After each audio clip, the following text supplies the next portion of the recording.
Good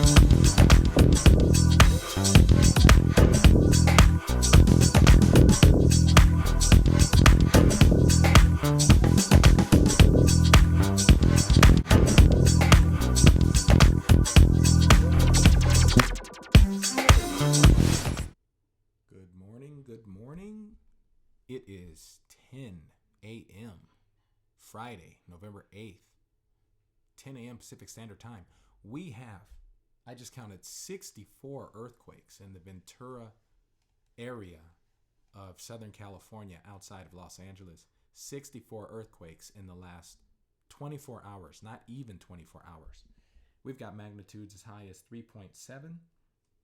3.6, 3.2, 3.4, 3.4, 2.7, 2.9, 2.9, and a lot of earthquake activity here in Southern California. And this is the type of activity that I believe is going to lead to a major earthquake pop in Southern California.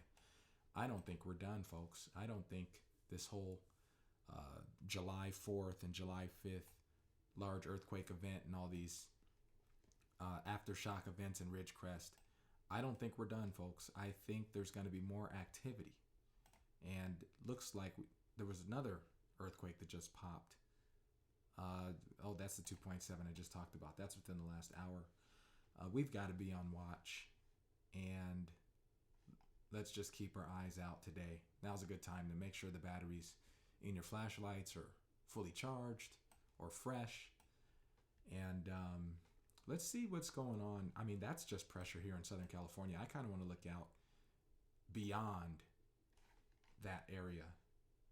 So let's just I want to do 2.5. Let's do the last 7 days.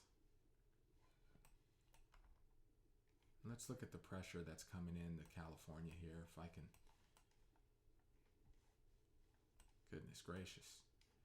Okay. So I think we're going to be getting dumped with even more energy because this earthquake was a 4.9 in Alaska and a 4.7 yesterday.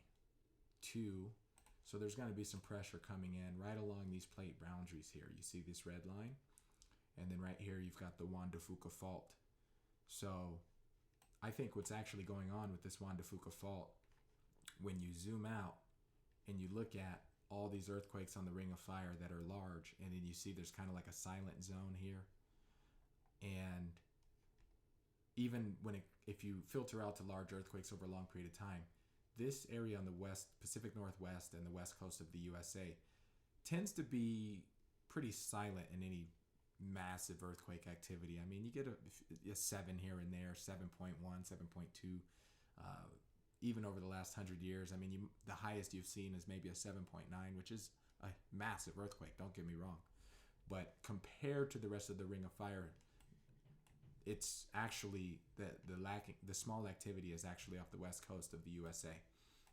So I think what's going on here is this Juan de Fuca is the remnants of an old tectonic plate that has subducted underneath the United States. That's the Farallon plate, which is broken up into many fragments, including a fragment down here, the Nazca plate down here in South America. So you've got some broken plates that have subducted underneath here. And I think that is affecting the major quake activity. Now, when I say the things that I say, of course, I want to provide news and I want to provide research. So news and research is going to be based on what geologists, seismologists, volcanologists they've proposed, demonstrated, tested, had peer reviewed, and it's been validated within the scientific community. That would be, I think, newsworthy. That would be something that I can present and say without a shadow of a doubt, this is true. These are the prevailing norms in science. And sometimes I'll get into my opinion-based information, which is I'm observing the Juan de Fuca plate here, and I see earthquake energy coming in, and I see there is activity on the entire Ring of Fire, but then it goes a little bit silent here and a little bit silent there, and then I try to fill in with my observation on what I believe is happening.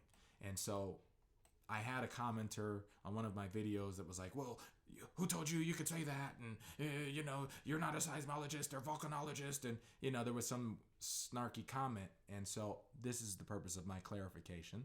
I want you to know.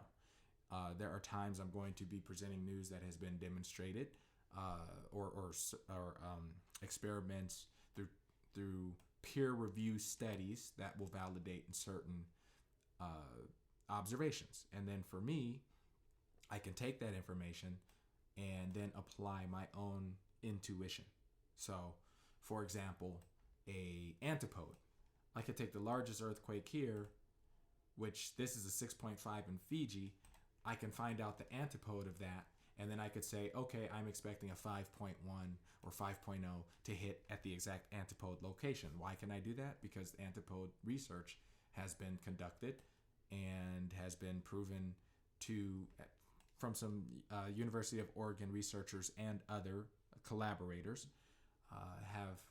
they've demonstrated for over the course of many years that it is very likely that an antipode earthquake does hit. So I can know that and then apply that science into my observation. However, right here, if we know that this Juan de Fuca plate here, if we know that this is actively subducting underneath the Pacific Northwest, Northern California on up to Vancouver Island, including Washington and Oregon, if we know that it's actively subducting, and then you can do research and find out that the San Andreas Fault is a plate boundary that formed after the other part of this Juan de Fuca plate known as the Farallon plate, after it already subducted itself, that San Andreas in prehistoric times may have been a subduction zone as well, and it turned into a strike slip fault, which is a convergent boundary right here. And so it's not actively subducting here, okay? But it is subducting up north. But if you take into account the fact that there's this subducting plate right here underneath California, Oregon, Washington, Vancouver, British Columbia, possibly Utah, possibly all the way out here, Oklahoma, Arkansas, Tennessee, it's possible that it is doing that. It may be changing some of this earthquake energy. And so I think that may be a little bit of why we haven't had the major earthquake activity off the coast of California, Oregon, and Washington. But be that as it may, to get back into Southern California, what do I think is going to happen?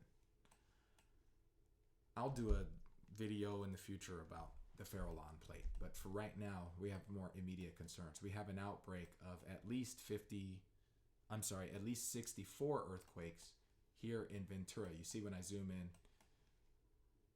these are over 2.5, but still, we have an outbreak of 64 earthquakes and counting here in Ventura. And I think what's going to happen is one of these other faults in Southern California, it's going to put some strain on one of these faults, and something is probably going to pop. So we just have to make sure that we are on the watch for that.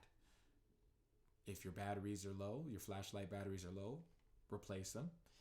If you need gas in your car, it might be a good idea to fill up the tank before you go to bed tonight. And top off anything you need to do. I wouldn't drain my bank account. I wouldn't go run up my credit cards. I wouldn't do anything extreme, but do the basics and make sure you contact a few close ones. Make sure that your contact information is active. And write the most important contacts down on an index card and carry it with you in case you lose your cell phone battery and you can't charge temporarily. I would do things like that, okay?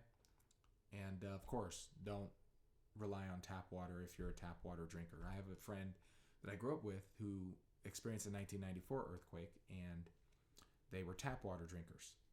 I always thought that was odd. I always had filtered water from, Sparklets or Arrowhead, but they were tap water drinkers, and they were adamant about it. And they said, "Oh, it's water safe. It's fine." I said, "Okay, I get it." 1994 earthquake popped, Northridge, and their local stores, most of them were closed, and because there was no power, they didn't have power for about a week. And the local store that did actually open up after the quake, they were selling a gallon of water for, I think he told me $45 a gallon or $55 per gallon.